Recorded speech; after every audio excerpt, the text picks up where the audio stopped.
하나님의 말씀은 누가복음 16장 9절에서 13절까지 말씀입니다. 누가복음 16장 9절에서 13절까지 같이 합독하십니다. 시작. 내가 너희에게 말하노니 불의의 제물로 친구를 사귀라. 그리하면 그 제물이 없어질 때에 그들이 너희를 영주할 처소로 영접하리라. 지극히 작은 것에 충성된 자는 큰 것에도 충성되고 지극히 작은 것에 불의한 자는 큰 것에도 불의하니라. 너희가 만일 불의한 제물에도 충성하지 아니하면 누가 참된 것으로 너희에게 맡기겠느냐. 너희가 만일 남의 것에 충성하지 아니하면 누가 너희의 것을 너희에게 주겠느냐. 집 하인이 두 주인을 섬길 수 없나니 혹 이를 미워하고 저를 사랑하거나 혹 이를 중히 여기고 저를 경히 여길 것임이니라. 너희는 하나님과 재물을 겸하여 섬길 수 없느니라. 아멘. 오늘 또 온전한 지혜, 현상적인 복 18번째 상고를 하고자 합니다.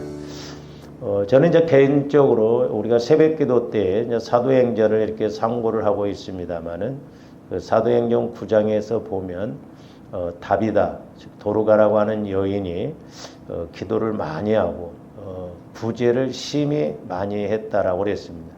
근데 그가 어느 날 죽자 그 구제의 도움을 받았던 많은 사람들이 무덤에다 갖다 바로 묻지를 않고 다락에다 올려놓고 이제 베드로가 요바에서 병든 사람을 살렸다는 소식을 듣고 베드로를 청해서 이 다비다를 다시 살려내는 그런 은혜를 우리가 볼 수가 있는데 그런데 이제 오늘 말씀도 보면 그냥 우리가 문자적으로 보면은 좀 이해가 잘 안 됩니다.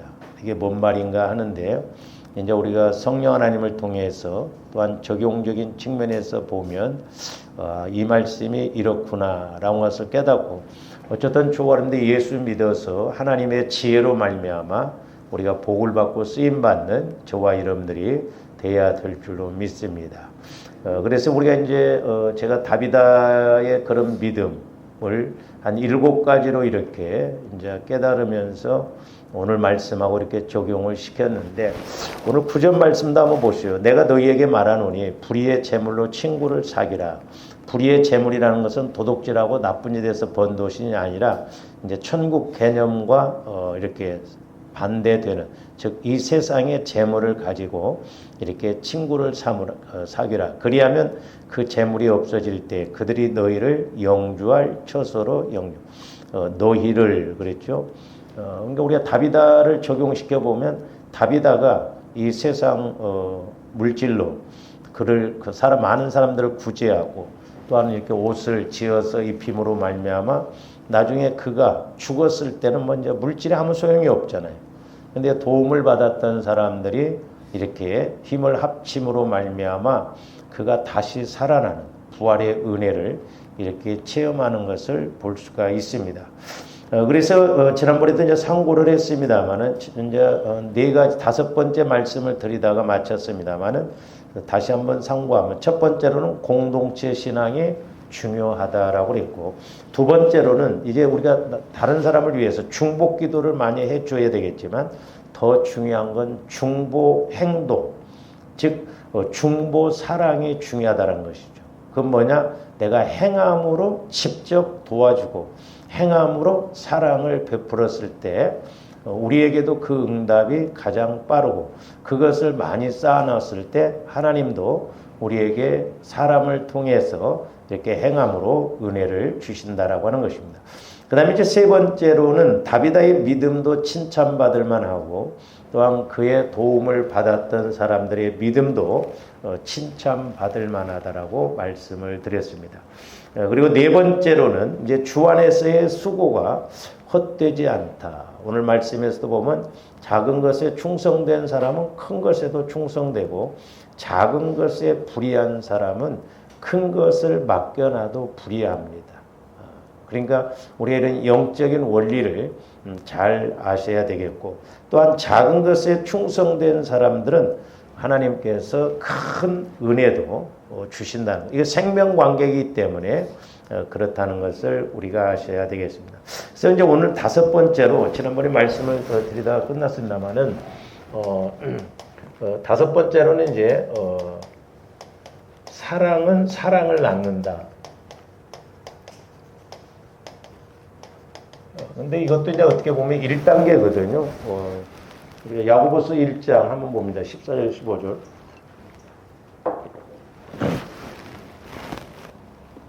저기 보면 오직 각 사람의 시험을 받는 것은 그래서 시험이라는 건 저희 고난을 받는 걸 말하거든요. 물론 이제 하나님이 주시는 시험은 테스트라고 그랬어요. 그러니까 사실 어떻게 보면 하나님이 조원들 테스트 잘 안 하셔요. 때로는 복을 주시기 위해서 믿음을 달아보시기 위해서 어쩌다 한 번씩 테스트 하시지 막 우리가 맨날 힘들고 어렵고 이런 건 거의 100%가 마귀가 주는 거예요. 그런 것을 십자가라고 생각하면 안 됩니다. 오해예요. 십자가는 남의 죄를 내가 짊어지고 가는 것이 십자가지 내가 잘못해가지고 고난받는 걸 십자가 지고 간다고 생각하면 안 되거든요. 그러니까 마귀가 자꾸 이렇게 미혹을 받게 해서 속고 가게 만들거든요. 그래서 오직 각 사람이 고난, 시험을 받는 것, 저 그냥 마귀가 주는 거예요. 그것은 자기 욕심에 끌려 미혹됨이니 그랬어요. 지금 자기 욕심에 끌려서 미혹된다. 우리가 창세기 3장에서도 그걸 봤고 여러 번 제가 말씀을 드렸습니다만 에베소 4장 4장에서는 유혹의 욕심, 그러니까 유혹의 영이 앞에서 이끌고 그 다음에 저 말씀 보면 욕심으로 미혹됨이, 미혹의 영이 뒤에서. 그래서 욕심이라는 단어가 성경에 많이 나오는데 우리가 오해하면 안 돼요. 우리가 뭘 막 가지고 싶고 막 그걸 그렇게만 생각하면 안 되고 육신의 생각 자체가 욕심이에요. 그러니까 마귀가 주는 생각 자체가 욕심이라는 거예요. 그래서 우리 예수님도 요한복음 8장 44절 보면 너희는 너희 아비 마귀에게서 났으니 너희도 욕심을 따라 그랬잖아요. 그래서 이 욕심을 따라감으로 결국 우리 영혼을 죽이고 병들게 하는 거예요. 그래서 그는 처음부터 살인자라고 그랬지 않습니까? 그래서 욕심이라는 것은 마귀가 주는 생각 자체가 욕심이다. 그래서 로마서 8장에도 보면 육신의 생각은 사망이라고 그랬죠. 하나님과 단절이 된다. 영적으로 죽는 것이다.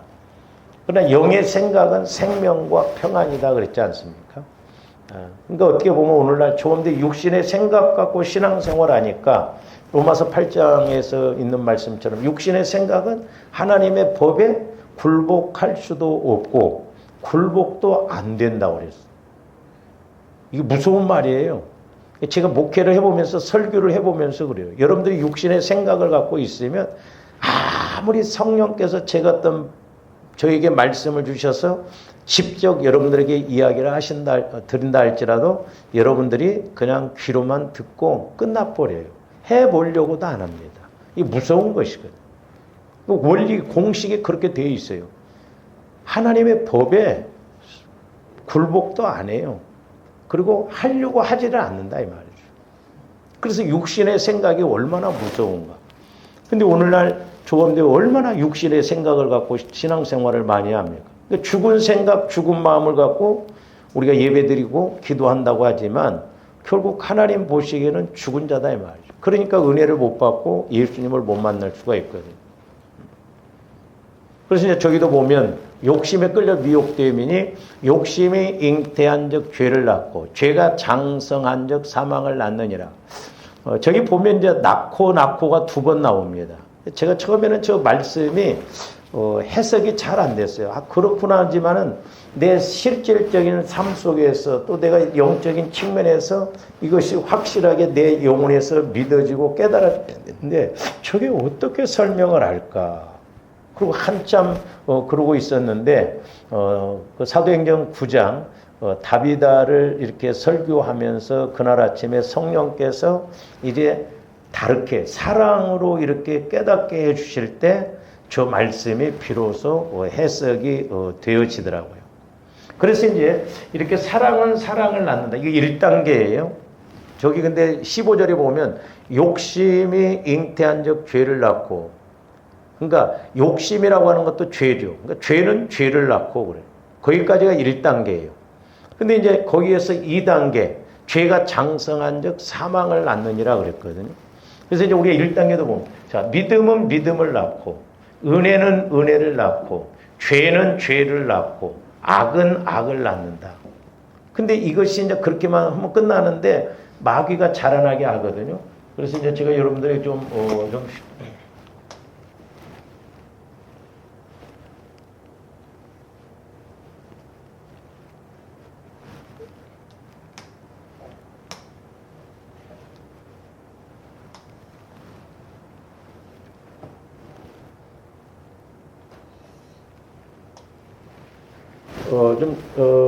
쉽게 좀 이해를 돕기 위해서 자 욕심이 잉태한즉 죄를 낳고 그랬으니까 죄를. 근데 이제 여기서 보면 죄가 장성한즉 사망을 낳느니라 하잖아요. 여기서는 사망. 그러니까 여기에서는 죄를 낳고 여기에서는 사망을 낳. 이 짧은 단어지만은 이게 오늘날 조합력에 있어서 엄청난 그런 파급력이 있는 것을 볼 수가 있는데, 자, 이 욕심이라고 하는 것은 누가 줘요? 마귀가 주는 것이죠. 근데 이 마귀는 하나님과의 관계에서도 그렇지만 우리와의 관계에서도 마찬가지입니다. 그래서 이제 잘 보세요. 우리가 죄를 영적으로 이렇게 본다고 한다면 사망이에요. 사망의 관계. 그 다음에 죄를 인격적으로 본다고 한다면 이것은 마귀가 주는 것이거든요.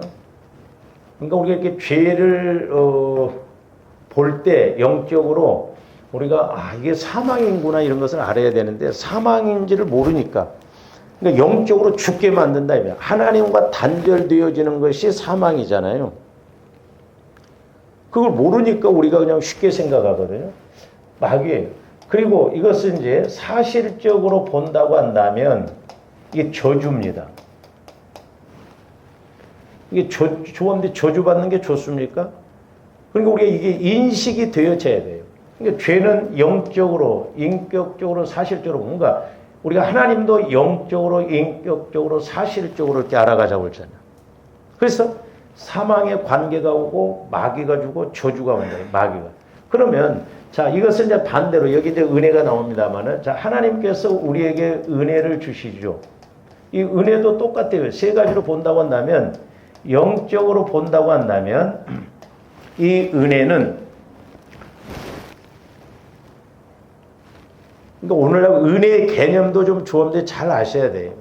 우리는 자꾸 뭐 은혜 받았다 하면 어떤 문제나 해결받고 육신적인 응답받고 뭐 잘되고 이런 것만 자꾸 은혜라고 하는데 잘 보세요. 여러분 하나님이 주엄대가 어떤 물질적으로나 환경적으로 복을 주셨는데 그것이 그것으로만 끝나버리고 이 생명관계로 연결되지 않는다고 한다면 그 은혜 아니에요. 오해하지 말아야 돼요. 육신적으로만 좋고 그냥 그걸로 끝나버리면 안 돼. 좋아 이런데 더 영혼이 잘 되고 또한 교회가 자꾸 이렇게 교회의 덕이 되고 하나님도 좋게 만드는 것이 은혜거든요. 그래서 이 은혜라는 것은 영적인 은혜를 먼저 받아야 돼요. 그래야 하나님께서 내게 어떤 물질의 문제 이런 걸 주어도 교만하지 않고 하나님 기뻐하시는 일에 이렇게 쓰고 그러는. 근데 사람들 보면 이걸 모르니까 뭐 주실 때는 하나님이 주셨다고 막 우리가 얼마나 막 자랑을 해요. 근데 좀 내놔라 하면 안 내놔. 내 것 내놓는 거죠. 앞뒤가 안 맞잖아. 왜 주실 때는 하나님이 주셨다고 하면서 내놓을 때는 내 것 내놓은 것처럼 그러냐. 그래서 조함디 은혜의 개념도 좀 잘 알아야 돼요. 그 다음에 이제 여기서 보면 인격적으로 본다고 한다면 이건 이제 하나님이 하시는 일이죠. 예수님이 하시고 성령 하나님이 하시는 일이죠. 그리고 이제 사실적으로 본다고 한다면 좋아하는데 이제 이게 진정한 복을 받는 거예요. 이게 복. 그러니까 은혜가 은혜로 끝나버리면 안 되고 그 은혜가 하나님도 기뻐하시고. 자, 그러니까 여기 보면 똑같아요. 은혜가 은혜된다 이 말이죠. 그러니까 은혜는 은혜를 낳아요. 생명관계로서 우리가 이렇게 해석을 해야 돼요. 조합들 그래서 이것을 내 영혼에서 성령께서 이렇게 깨닫게 해주셔야 좀 제가 이렇게 설교를 하고 여러분들 이 말씀을 볼 때 그렇구나 하지 그냥 지식적으로 이론적으로만 들으면 아무런 의미가 없어요. 내 것이 안 된다 이 말이죠. 그래서 자, 이 욕심은 마귀가 주는 거예요. 그러면 이 욕심은 다른 말로 말하면 뭐예요? 죄예요, 죄. 죄라니까요. 다른 말로 말하면 죄예요. 그래서 이제 보세요. 죄를 잉태한 즉 죄를 낳고 그렇게 돼 있어요. 1단계가. 그 다음에 여기서 이제 잉태했다. 이 말은 이제 어떤 의미냐 하면은 어디에 잉태를 하느냐 하면 우리가 보통 뭐 육신의 생명도 보면 우리 뱃속에 잉태하고. 근데 이게 잉태했다라고 하는 것은 마음과 생각을 말하는 거예요. 마음. 마귀가 어디에다 집어넣어줘요? 조합대 마음과 생각에다가. 그러니까 선악과를 먹으면 분명 죽는다고 그랬는데 마귀가 하와의 마음과 생각에다가 그럴싸하게 미혹해서 간계로 하니까 생각이 보암직도 하고 먹음직도 하고 보암직도 하고 심지어는 지혜롭게 할 만큼 탐스럽다고 그랬어요.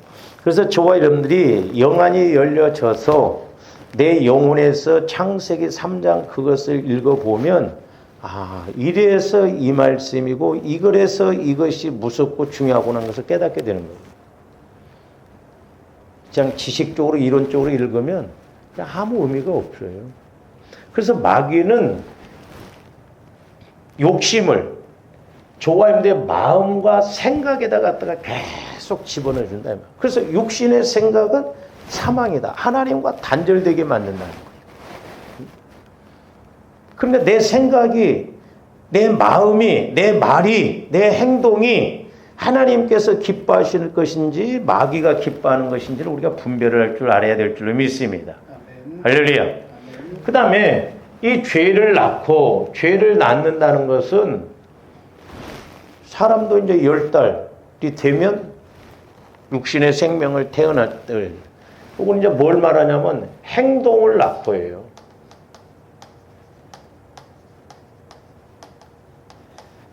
그러니까 잘 보세요. 저 여러분들이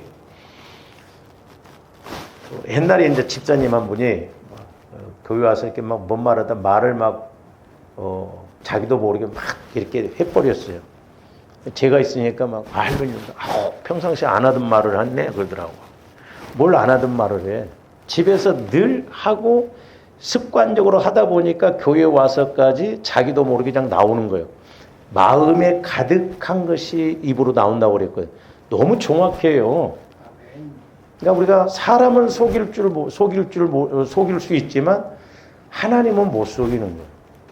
그래서 조원들이 밖에 나가서 이렇게 사람을 좀 영적으로 볼 줄 알아야 돼요. 저분이 진실로 말하는 것인가 그냥 하기 좋은 말로 하는 것인가 그걸 알아야 돼요.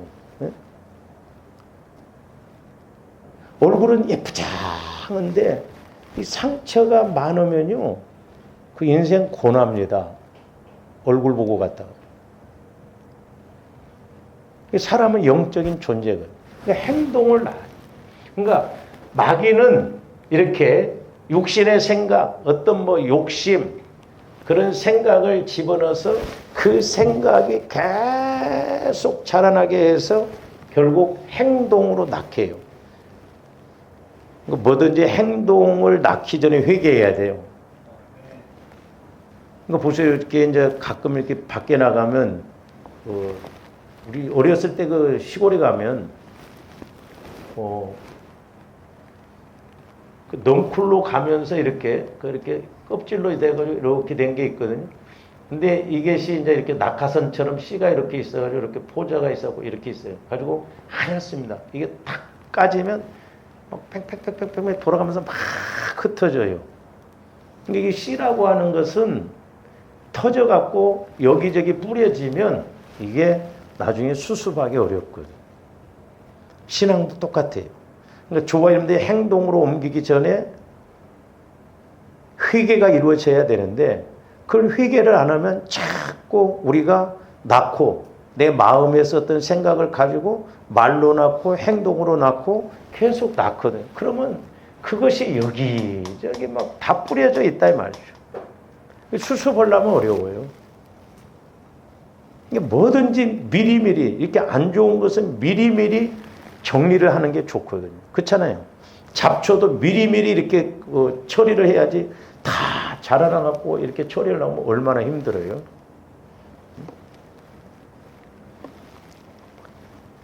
그래서 어떻게 보면 욕심이 물론 마귀가 주는 것입니다만은 이 마음과 생각에서 이렇게 죄를 가지면 어떤 생각을 결국 말로 행동으로 낳고 그러고 이게 누구 책임이요? 마귀가 물론 그렇게 했지만은 책임은 내가 책임이에요. 그러니까 내가 낳는 것이라 맞죠. 그러니까 내 책임이에요. 내 책임. 그래서 내가 회개를 해야 된다 이 말이에요. 내가. 근데 우리는 자꾸 남 탓하거든. 창세기에 보면 보세요. 아담이 그렇게 처음에는 뭐 뼈 중에 뼈이고 살 중에 살다면 남 탓하잖아. 하와 탓하잖아. 여자를 주셔서 그 여자 때문에 내가 선악과를 먹었다고 하잖아.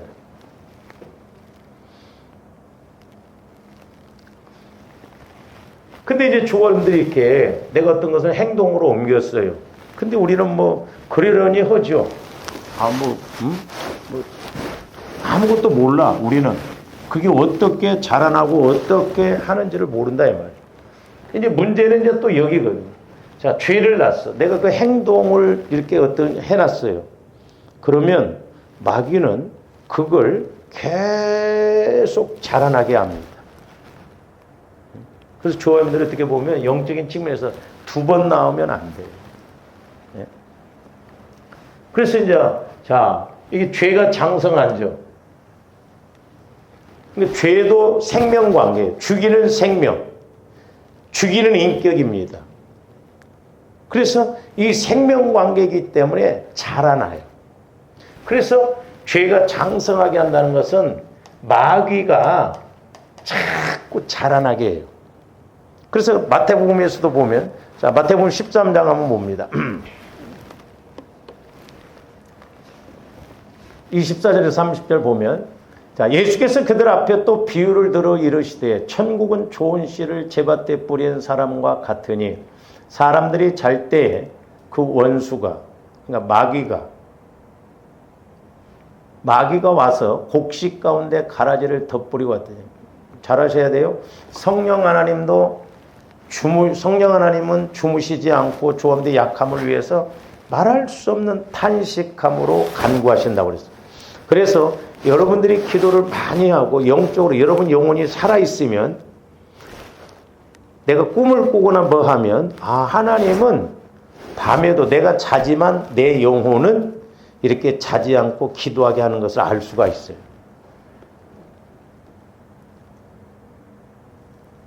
그 정도로 성령 하나님은 조원들을 위해서 간구기도 하시고 또한 내 영혼도 살려고 이렇게 몸부림치고 있거든요. 그러니까 잘 때 그 원수가 와서 곡식을 그러니까 물론 뭐 육신의 잠을 잘 때면 우리가 영적으로 잠자면 안 돼요. 2가지요. 하나는 영적으로 졸거나 하나는 영적으로 잠자버리면 안 돼. 그래서 제가 여러분들 예배 드릴 때 여러분들이 졸거나 잠은 죄송해요. 진짜 내가 기분 나빠. 피곤해서 자는 건 내가 이해를 해요. 졸고 그러면. 근데 습관적으로 이런 것은 100% 마귀 없어요. 그 힘이 안 나온다. 이길 힘이. 제가 요즘 기도하면서 깨닫는 게 뭐냐면 그래서 우리 마음이 이런 어떤 상처 쓴뿌리가 있으면 마귀가 힘을 못 갖게 해요. 영적인 힘을 못 갖게 합니다.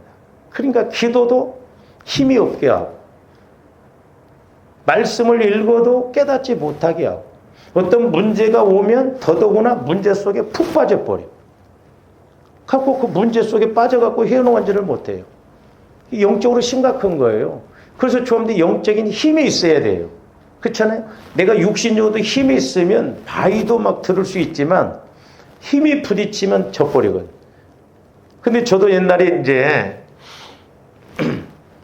그 성령께서 이제 깨닫게, 저도 이제 처음에는 뭣도 모르고 막 기도만 했거든요.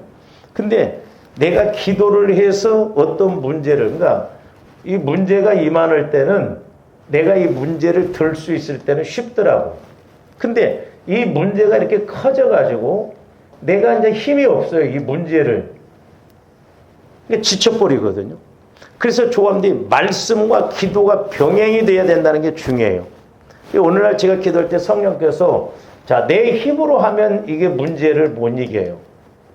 근데 성령께서는 이게 지렛대거든요. 이게 말씀의 지렛대예요. 그래서 내 힘으로는 안 되는데 말씀을 의지해서 기도를 하면, 그러니까 내가 말씀을 붙들고 기도하면 내 힘으로는 100배가 되어도 못 이기는데 말씀을 통한 기도의 힘으로, 그러니까 기도의 힘으로 한다는 건 뭐예요? 믿음의 힘으로 말씀을 붙들고 믿음으로 이렇게 문제를 탁 하면 이 문제가 간단하게 나가 떨어지거든요. 그래서 말씀과 기도는 병행이 되어져야 돼요. 그래서 조가 이름들이 설교도 듣고 기도해야 돼요. 설교는 안 듣고 기도만 하면 한계가 있어요. 또 말씀만 듣고 기도를 안 해도 문제가 생긴다 이 말이에요. 그러니까 말씀과 기도는 같이 가야 돼요. 양날개다 이 말이에요. 말씀 없는 기도 힘 없습니다. 어떤 문제가 오거나 마귀가 공격하면 그냥 넘어져. 그래서 에베소 4장 13절에서 보면 믿는 것과 아는 것이 하나 되어진다고 했어요. 그러니까 조금들 말씀과 기도가 하나 되어져서 이렇게 나가야 될 줄로 믿습니다. 그래서 마귀가 저렇게 보면 영적으로 우리가 잘 때 자버리면 안 돼요. 말세지 말에는 영적으로 완전히 잠자게 만들어. 그래서 못 깨어나게 만들어. 감각 없게 만들어. 그래서 기도라고 하는 것도 하루아침에 금방 안 돼요. 제가 누차 말씀드리잖아요. 여러분들이 친구들도요, 모처럼 만났어. 처음으로 10년 만에. 만나면 할 말이 많습니까? 몇 마디 하고 나면 할 말 없어요. 근데 날마다 만나서 이야기하는 친구는 그렇게 날마다 이야기를 했음에도 불구하고 내일 만나도 또 할 이야기가 많아. 기도도 마찬가지예요. 주님들이 날마다 기도 훈련을 통해서 기도를 하면 기도가 이렇게 할 것이 많은데 기도 생활을 안 하다가 하려면 힘들어요. 그래서 보세요. 예수를 믿어도 기도 생활을 안고 가다 문제 터지면 그제서야 기도하려고 하면 기도가 되는지, 문제가 있음에도 불구하고 기도가 안 된다니까요. 이게 무서운 거예요, 이게. 기도가 안 돼. 기도할 힘이 안 생겨요. 그러니까 문제는 있는데 이 문제를 내가 막 기도해서 물리치겠다 그런 마음이 없어. 그냥 안타깝다 이 말이죠. 더 기도해야 되는데 기도를 못 합니다. 안 하는 게 아니에요. 못 해요. 이게 문제다. 그래서 조함들이 성령 하나님을 통해서 이런 영적인 원리 공식을 확실하게 알고 신앙생활을 해야 된다 이 말이에요. 그래서 이제 조가름들이 이렇게 내 마음에서 어떤 욕심, 생각을 가진 것을 말을 했든지, 우리가 말을 던져놔도 그게 자라나요. 그렇잖아요. 말로 배부르게 된다고 그랬잖아요. 말로 집을 짓는다고 그랬잖아요. 그래서 이제 행동을 놨어. 이게 자라납니다. 이게 이제 자라나요. 마귀가 그것을 계속 자라나게 해요. 그래서 때가 되면 우리 예수님도 뭐라고 그랬어요? 너희 조상의 죄의 양을 채우라고 그랬죠. 양이 채워지면 문제. 이거 보세요. 항아리가 아무리 커도 물이 가득 차잖아요. 물이 가득 찼을 때 물을 한 방울만 떨어뜨려도 이게 넘쳐요. 그 왜 넘쳐? 이게 밑에 쌓여져 있는 것이 있기 때문에 넘친다. 가끔 여러분들이 그러죠. 나는 먹는 것도 없는데 살찐다. 그러면 심각합니다. 여러분 몸에 이상이 있는 거예요. 그렇잖아요. 먹는 것이 없는데 살찐다? 아니요. 이미 살이 이렇게 쪄져 있는 데다가 살찔 것 하나만 먹어도 살이 쪄버려요. 이게 살로 간다. 이게 사람들이 그걸 잘 이해를 못해. 그러니까 보면 죄가 장성하죠. 마귀가 자꾸 자라나게 해서 때가 되면 자, 보세요. 계속 봅니다. 저 말씀. 싹이 나고 결실할 때에 가라지도 보이거든. 그러니까 어떻게 보면 조합들이 싹이 났을 때 처리해야 될 줄로 믿습니다. 싹이 날 때 처리하면 쉬워요. 뭐 풀도 그렇잖아요. 자잘할 때는 쉬워 뽑아내요. 근데 이게 같이 커버리면, 제가 어렸을 때 이렇게 논에 보면, 여러분 피살이라고 알죠? 요즘은 이제 어르신들이 농사짓고는 막 힘드니까 벼 반, 피 반 막 그런 경우가 있어요. 가을에 반 막 그랬잖아요. 근데 어렸을 때 우리가 이렇게 보면 그 벼가 이렇게 완전하게 자라나지 않았을 때는 이 피사리도 옆에서 이렇게 자라나건데요, 구분이 안 돼요. 그냥 보면 모릅니다. 이제 설명을 듣고 보면 피사리는 입이 좀 넓고 진하다. 이제 저도 우리 아버지한테 배웠는데 자세히 보면 아, 피사리인가. 근데 이것이 벼하고 이렇게 같이 붙어 있어요. 그러면 이게 실력이 없으면 이 피사리 뽑아내다가 벼까지 뽑아버리거든요. 이 영적인 것도 마찬가지예요. 그러니까 조아름들이 미리미리 깨닫고 내 안에서 이렇게 육신의 생각, 육신의 마음을 통해서 방해하고 공격하는 것을 우리가 미리 뽑아내야 돼요. 제가 기도를 해주고 그러다 보면 점 하나 딱 찍듯이 그렇게 마귀가 역사하는 경우도 있더라고. 그게 자라난다 이 말이에요. 우리는 몰라. 그래서 조아름들이 우리 가문에 나에게 역사하는 영이 어떤 것이 더 강한가, 그런 걸 잘 아셔야 돼요. 그래서 그것이 처음부터 살짝 이렇게 씨를 뿌려놓고 10년, 20년 자라나게 하다가 내가 어떤 부분에서 약해지면 그때 들춰내거든. 그게 결실할 때 보면 그때 어떻게 보면 힘들어요. 그렇잖아요. 우리가 실질적으로도 좋은데 또 문제가 딱 터지면 그때서 하려고 하면 어렵다니까요. 그래서 우리가 미리미리 기도해야 하는 이유가 그거예요. 그러면서 뭐라고 그랬어요? 집주인의 종들이 와서 말하되 주여 밭에 좋은 씨를 뿌리지 아니하였나이까? 그런데 가라지가 어디서 생겨났나이까? 그래서 가라지를 안 뿌렸는데. 계속 봅니다. 주인이 이르되 원수가 이렇게 할까? 마귀가 그렇게 한다. 마귀가. 종들이 말하되 그러면 우리가 가서 이것을 뽑기를 원하시나이까? 주인이 이르되 가만두라. 가라지를 뽑다가 곡식까지. 그러니까 저것은 이제 어떻게 보면 사람 적용시키면서 말세에 사람이 사람을 공격하고 기도를 막 교회를 하는데 그 사람 이렇게 하려다가 오히려 교회가 어려워. 참 이 심리가, 사람 심리가 무섭습니다. 제가 아는 목사님 교회에 신천지가 3명이 와서 이렇게 다니는데 목사님이 출교를 한다고 하니까 어떤 집사님을, 목사님 하나님의 영혼을 사랑하지 않습니까? 변화시켜서 구원시켜야지 왜 내보냅니까? 그러더니 말은 얼마나 그럴싸해. 그럼 네가 해봐. 이단의 영에 사로잡힌 사람한테 쉽지 않아요. 우리는 말은 잘해. 맞는 말이지. 그들도 변화시켜서 구원받게 하는 거. 근데 성경은 이단하고 말을 하지 말라고 그랬잖아. 오늘 통독에도 보면.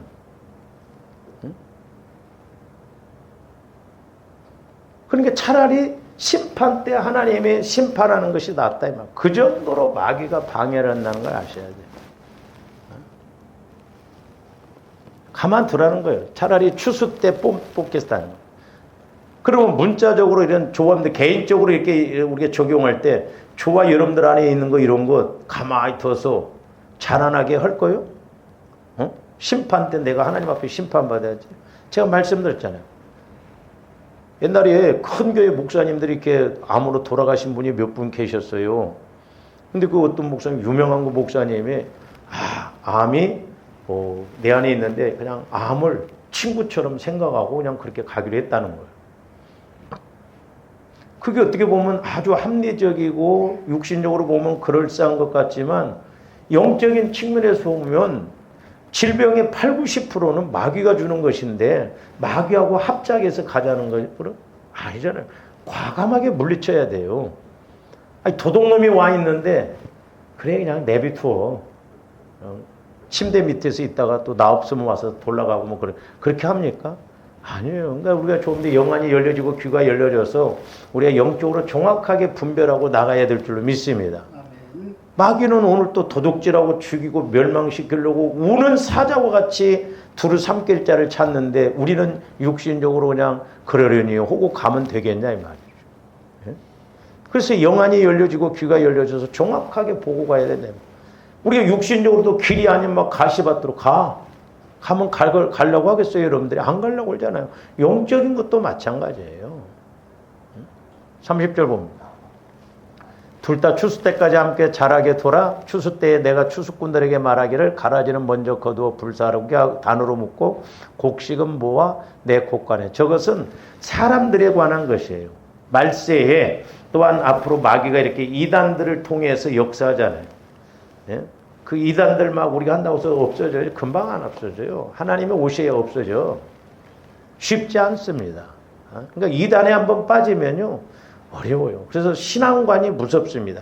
이단에 빠진 사람들이 회개하고 돌아와도 자칫 잘못하면 이단의 영이 역사하기 때문에 또 빠지기가 쉽고 예수를 믿어도 제대로 못 믿을 수가 있거든요.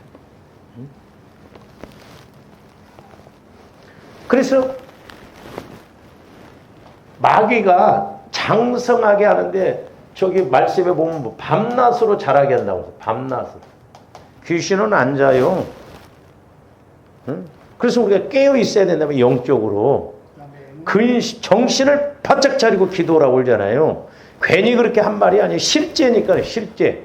근신에서 깨어 기도하라는 거예요. 왜? 마귀는 밤낮으로 공격합니다. 마귀가 여러분들이 잠자면 그래 잠자라. 잠잘 때는 내가 안 건들게. 그럽니까? 잠잘 때도 공격하잖아요. 잠이 들라 하면 막 와서 공격하고 그러잖아요. 저도 해보면 옛날에 그랬거든요. 내가 영적으로 살아있을 때는 꿈을 꿔도 막 이깁니다. 꿈속에서도. 근데 영적으로 이렇게 제대로 기도 못하고 그러면 꿈속에서 지고 있더라고. 저는 군대를 갔다 왔기 때문에 최전방에 있었기 때문에 그 북한군하고 이렇게 대치한 상태를 이렇게 그때는 많이 꾸게 했거든요. 어떤 데는 저녁 내 꿈꾸면서 도망 다녀요. 북한군한테. 그때. 이게 영적으로 약하니까 그래요. 영적.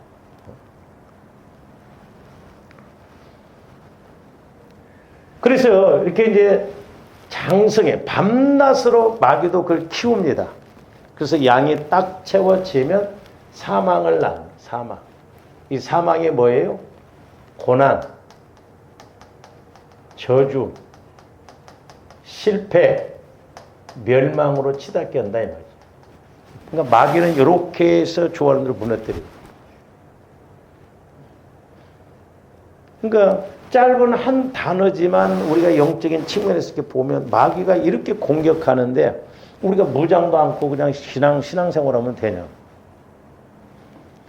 제가 이 말씀이 이제 잘 해석이 안 되어졌는데, 이제 해석이 안 되어진다는 건 이렇게 적용하기 어떻게 적용을 해야 할까 했는데, 제가 이제 새벽에 이제 다비다에 대해서 설교를 하고 기도하는 가운데 성령께서 다비다의 그 기도와 구제를 통해서 다비다의 사랑을 깨닫게 했는데 이거예요. 이걸 깨닫게 해주시는데 이게 해석이 되어지더라고. 그렇구나. 여기도 이제 똑같아요.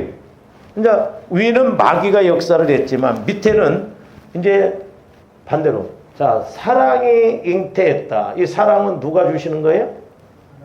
하나님. 주님이 주시죠. 성령 하나님이 되셨던, 주님이 되셨던, 하나님이 주셨던, 어쨌든, 하나님이 주셨다고 그냥 쉽게 하나님. 그러니까 다비다의 마음에 하나님 사랑을 부어주셨어요. 그러니까 다비다는 구제하는 것이 심히 많았다 그래요. 인간의 힘으로는 어려워요.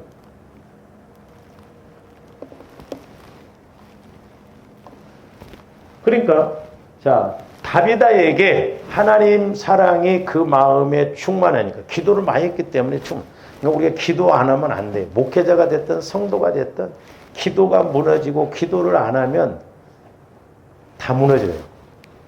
우리 한국도 보통 문제가 아니에요. 기도들을 안 해. 목회자들도. 성도들은 더 안 해.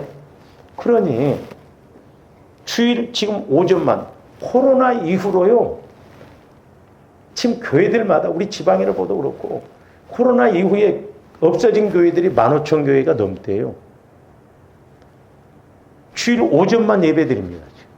수요 예배 없어. 금요 예배 없어. 물론 뭐 예배를 뭐 자주 드리는 게 전부냐 그건 아니지만 새벽 기도도 없어. 아니 세상에 이 영적 싸움에서 어떻게 주일날 한 번 와서 예배만 드리고 신앙생활 승리할 수가 있냐.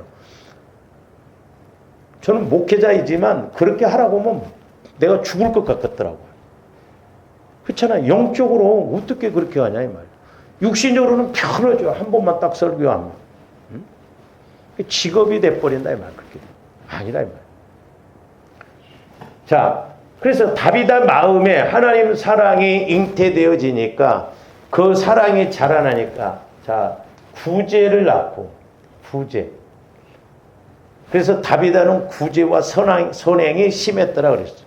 그러니까 이렇게 하나님 보시기에 자꾸 복 받을 일, 은혜 받을 일을 이렇게 하는 것을 볼 수가 있고. 그래서 이 구제를 낳는다 이 말은 뭐냐면 행동으로 낳는 거예요. 행동. 그래서 기도도 좋아하는데 행동으로 하는 기도가 제일 빨라요. 누가 가난한 사람이 있을 때 직접 도와주면 가장 빨라. 뭐. 그래 배부르게 해라, 덥게 하라 의미가 없다면 행동. 그러니까 행동으로 이렇게 나왔어요. 다윗은 사랑으로 구제를 선행. 근데 이제 오늘 적용적인 측면에서 본다고 한다면 오늘 16절 보세요. 12절. 자, 12절. 나중에 설명을 좀 자세히 하겠습니다. 너희가 만일 남의 것에 충성하지 아니하면 누가 너희의 것을 너희에게 주어? 여러분들 이렇게 해석이 됩니까? 이해가 됩니까? 그러니까 이제 제가 누차 말씀드린 고린도후서 9장에 보면 구제 있잖아요. 구제. 근데 이 구제는 씨와 먹을 양식을 주신 하나님이 구제하도록 내게 씨를 주셨어요. 그건 내 게 아니야. 남의 거예요. 이해가 갑니까? 남의 거.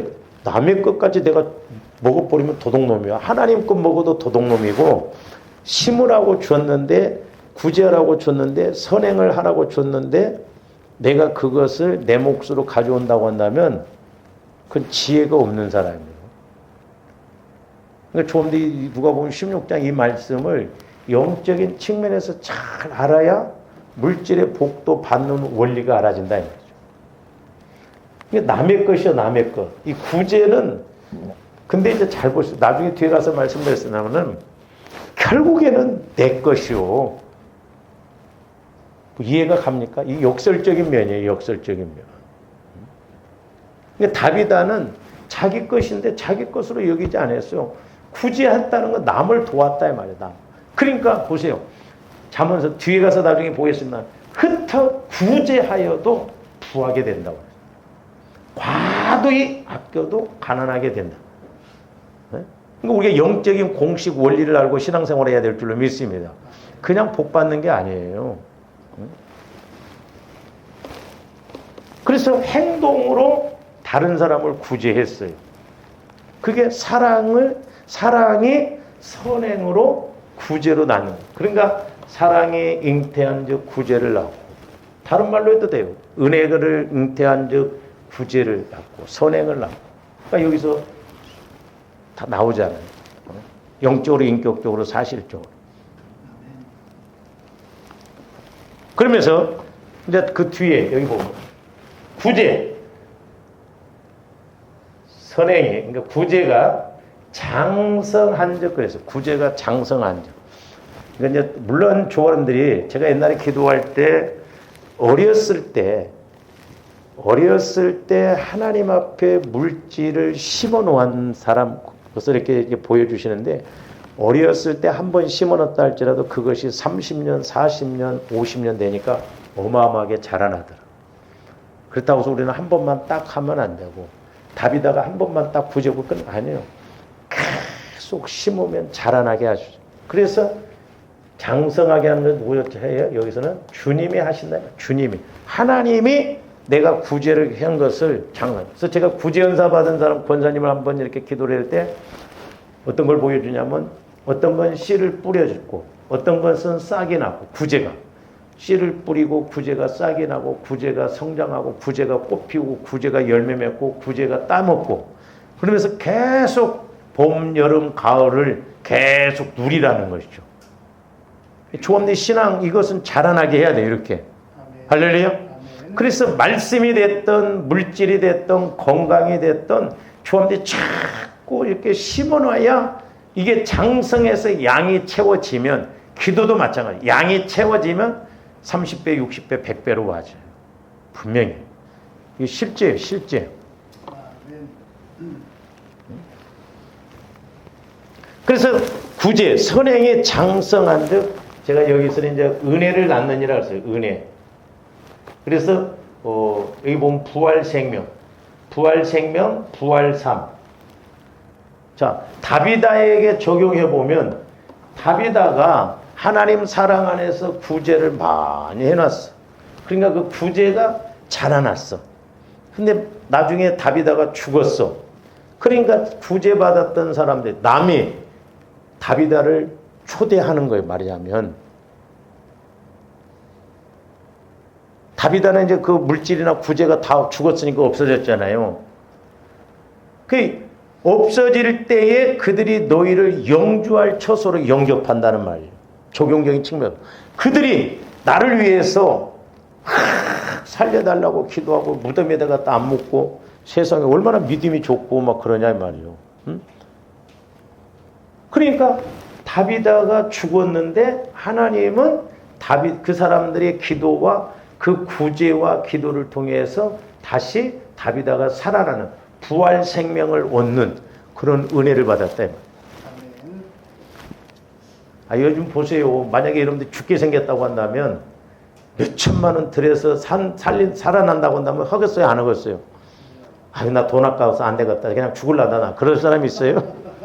네? 빚을 내서라도 살려고 그래. 근데 다비다는 죽음과 바꿀 만한 걸 했냐? 아니요.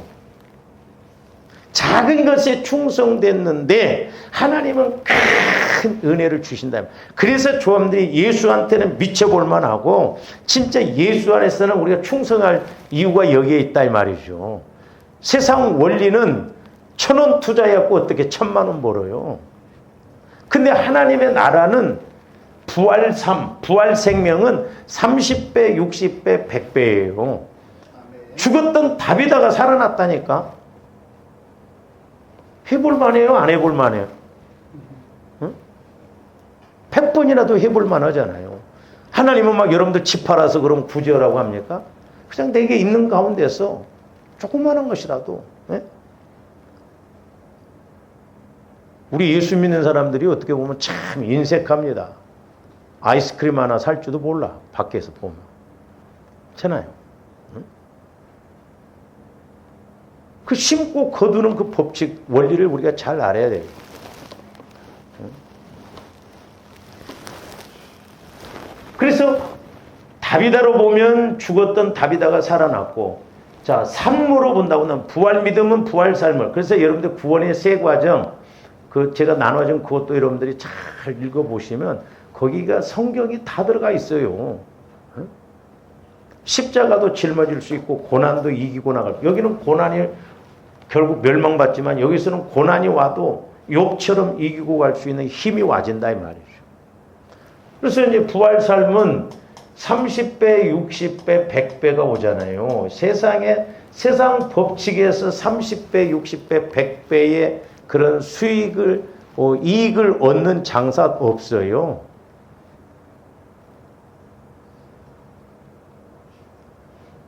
제가 그 전에 장사하는 사람한테 목사님 옛날에는 한 40, 50% 막 이 마진을 볼 때는 했는데 지금은 많이 봐야 20%래요.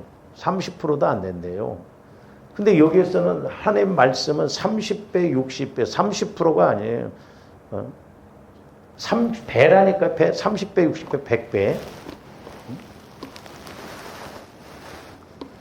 그래서 이 신앙생활은 육신적으로 보면 손해인 것 같고 그런 것 같지만 그렇지 않아요. 그러므로 주님이 오늘 말씀에 친구를 잘 사귀어야 해요. 친구. 성경에서는 두 가지로 말하고 있는데 이런 부분에 대해서는 다음 시간에 좀 하도록 기도하시죠.